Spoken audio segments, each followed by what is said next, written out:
Entendons par crypto-monnaie ce moyen d'échange qui est basé sur Internet, qui, contrairement aux monnaies fiduciaires, a la même valeur partout, c'est-à-dire 1 en Afrique égale 1 partout dans le monde, contrairement au système fiduciaire où 1 euro égale 655 francs CFA, donc inégalité paritaire. C'est également un moyen d'échange qui permet d'avoir une fortune petite aujourd'hui, mais grande demain, c'est-à-dire comme parcelle de terre, la valeur unitaire de la crypto-monnaie varie avec le temps. Et l'autre chose, c'est que quand on a une crypto-monnaie, on est dans un système qui permet à soi de faire les transactions de manière décentralisée, sans intermédiaire, sans barrière géographique, 24 heures sur 24, en toute sécurité, en toute liberté, à peu de frais de transaction ou à zéro frais de transaction. Et pour finir, c'est une monnaie qui fonctionne sur les 4 principes qu'on appelle DEM, DEC. C'est-à-dire que avec la crypto-monnaie, nous sommes dans la dématérialisation monétaire. La monnaie perd sa valeur matérielle, papier. Démocratisation monétaire. Chaque personne peut créer sa crypto-monnaie. Chaque pays peut créer sa crypto-monnaie et ne va plus dépendre d'une puissance qui la domine ou qui le domine, selon que ce soit une nation ou un pays. C'est ça qu'on appelle la décolonisation monétaire. Donc le Bénin peut avoir une crypto-monnaie pour ne plus être dominé par la France. Parce que cette crypto-monnaie sera arrimée pas à la Banque de France, mais au peuple africain, au peuple béninois, aux utilisateurs qui lui donnent sa valeur. Et pour finir, une crypto-monnaie, c'est une monnaie, comme je le disais, décentralisée. On crée son portefeuille par soi-même, on le gère par soi-même. Donc il n'y a plus question de vol de fonds, comme cela se fait dans le système fiduciaire par les gestionnaires de comptes. 2008, c'était la crise des subprimes.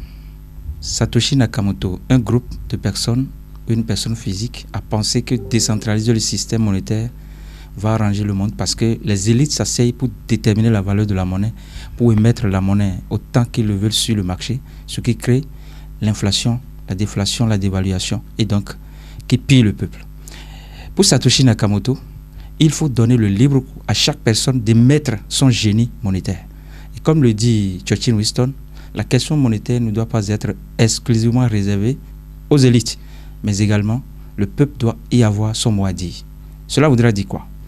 Ce n'est pas question de valeur, c'est d'abord question d'autonomie, d'indépendance.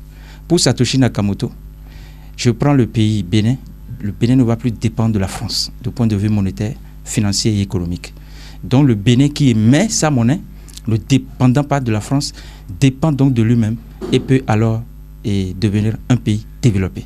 Je voudrais finir en disant ceci, ce n'est pas une question de valeur. Je peux créer ma crypto-monnaie, comme l'artiste sénégalais, le rappeur sénégalais, Akon, comme le footballeur, comment il s'appelle, Cristiano Ronaldo, ainsi de suite. Donc, et comme moi-même, je suis en train de lancer ma crypto-monnaie mai-juin 2021 ou plus tard, AOC Alpha Omega Coin. Donc, c'est le libre cours pour que chaque personne puisse participer au développement économique, financier et monétaire sans concentration.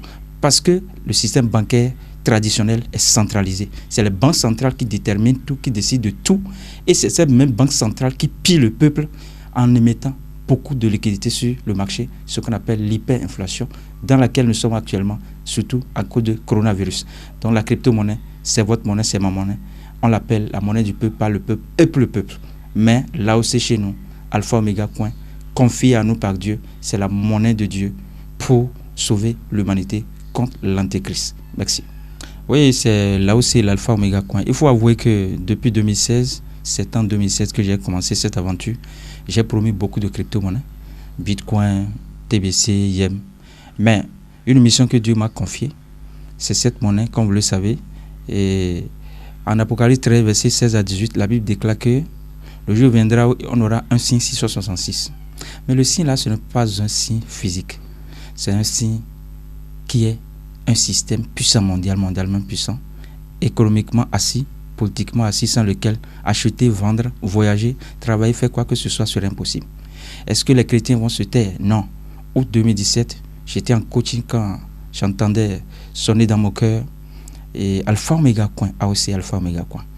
Et je devais même lancer cette monnaie depuis 2018, mais avec la chute du Bitcoin, dû à l'embargo de la Chine de l'Inde et de la Corée, j'ai dû attendre et j'observais la cryptosphère, le crypto-univers pour voir jusqu'à fin 2020. Et déjà dans mes émissions partout, je l'ai toujours dit dans mes conférences, fin 2020, début 2021, la monnaie que Dieu m'a confiée, je vais la lancer, Alpha Omega Coin.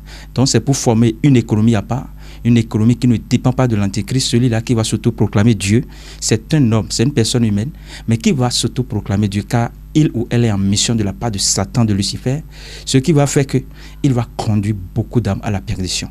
Mais nous avons la mission de former une communauté mondiale qui utilise sa propre monnaie, qu'on appelle l'AOC, Alpha Omega Coin, dédiée à la gloire de Dieu et à la cause de l'humanité, à laquelle beaucoup adhèrent déjà en tant que membres cofondateurs.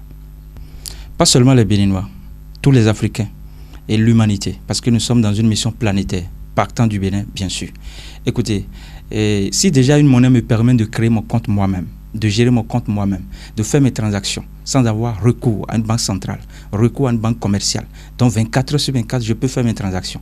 Alors si j'étais commerçant, si j'étais un trader, ça veut dire que je peux faire beaucoup de profits, n'est-ce pas?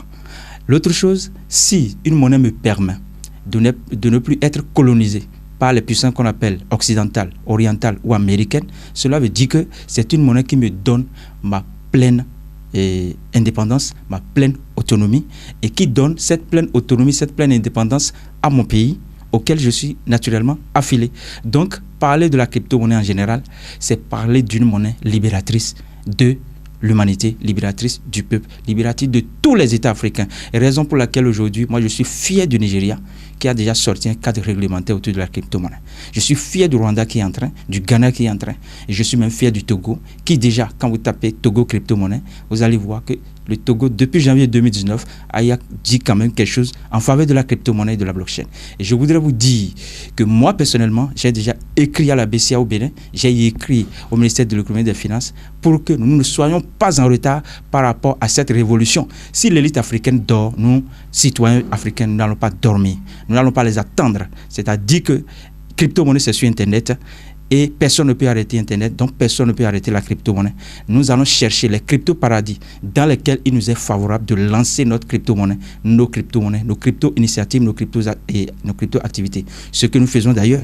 Et je voudrais vous dire que l'ONG Libérons l'Afrique, entre-temps, qui est désormais Libérons l'Afrique et le monde, cette ONG est l'organisation fêtière qui va s'occuper de toutes les initiatives qui vont nous permettre d'aller à la libération de l'Afrique, la libération du monde et de l'humanité.